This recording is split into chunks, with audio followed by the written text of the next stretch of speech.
We've seen from the definition of the dot product between two vectors a and b, which is equal to the product of the norms of both vectors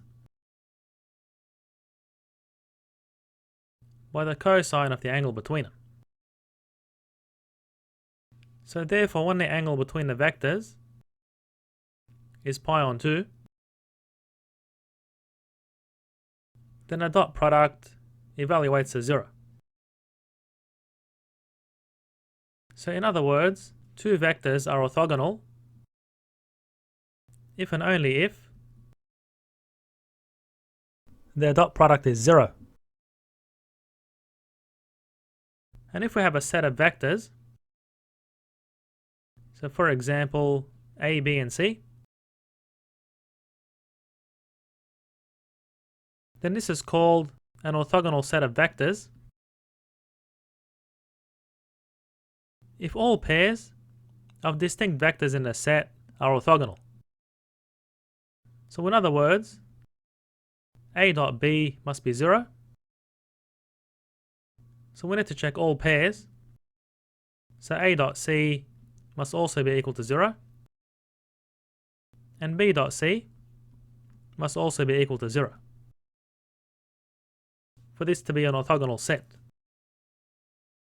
And note that we don't need to check b dot a or c dot a or c dot b because we know the dot product is commutative.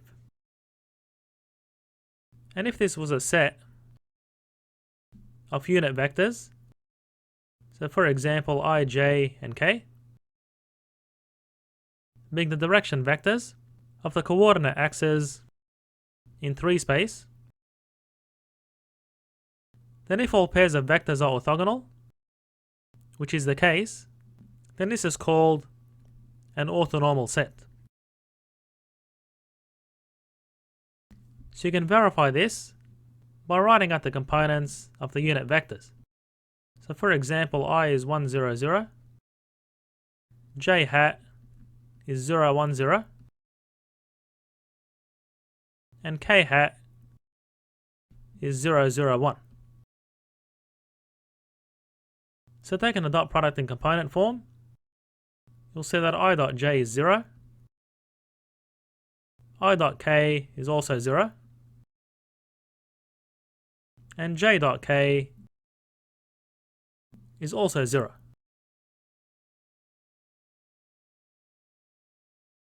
Let's observe how orthogonality can be seen in geometry. So if we take the dot product of some normal vector which is perpendicular to the direction of a line and perpendicular to a plane, so we have the dot product between a normal vector and a vector on a line from P0 to P is equal to 0. And similarly, this equation applies to the dot product between n and a vector on the plane. So in 2 space, we have a line where the components of n are a and b, and the point P0 has coordinates x0 and y0. And in 3 space, we have a plane where the normal vector has 3 components a, b, c, and the point on the plane is x0, y0, z0.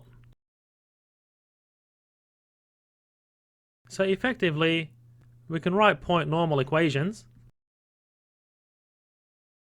to represent the line and the plane. So for the line in 2 space, if the components of the normal are not both 0, and similar to point P0, the point P has coordinates x, y, Then using this equation,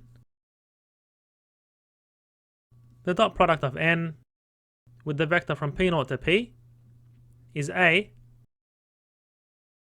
multiplied by x minus x0 plus b by y minus y0. And that's equal to 0. So this is the point normal equation of a line.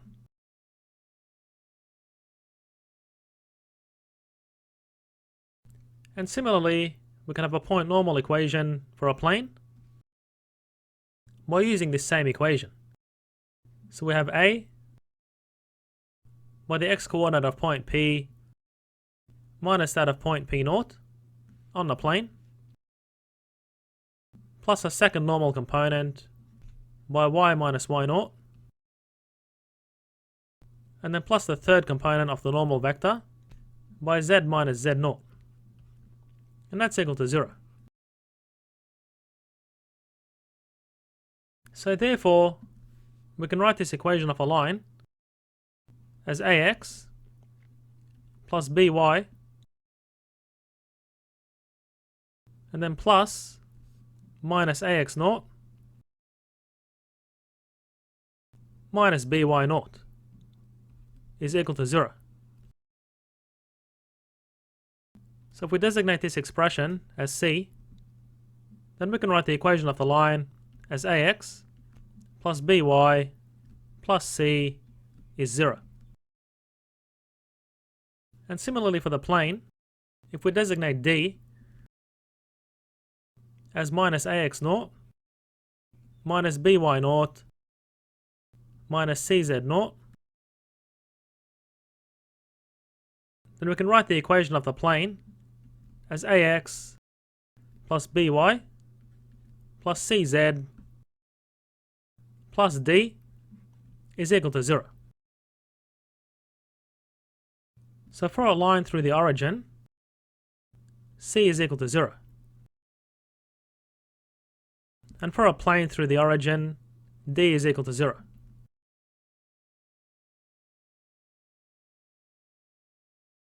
We can represent a vector as the sum of a parallel component, which is the projection of that vector onto another vector, plus the sum of a perpendicular component.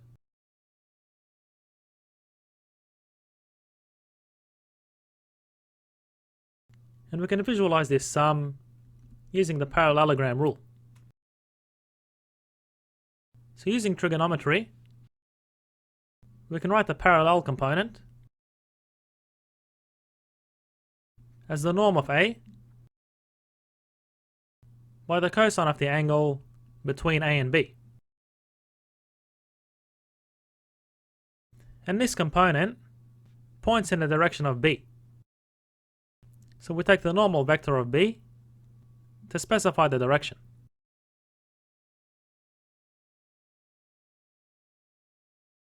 Now recall the dot product between two vectors was the norm of a by the norm of b by cosine theta. So therefore, if we divide through by the norm of b,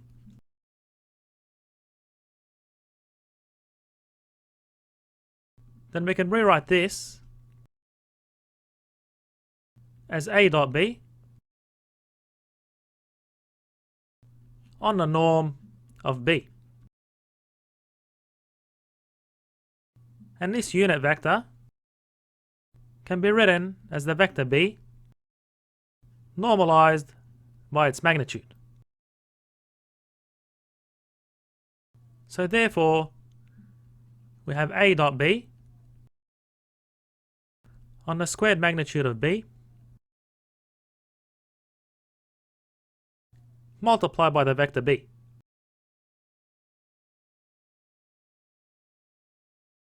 And this is the projection of a onto b. Now we can find the perpendicular component by subtracting the projected component from the vector. So we can write A perpendicular as A minus the projected component in the direction of B. So therefore, if we replace this with our expression here, so I'll just copy that across, then that gives this component, which is perpendicular to the projected component.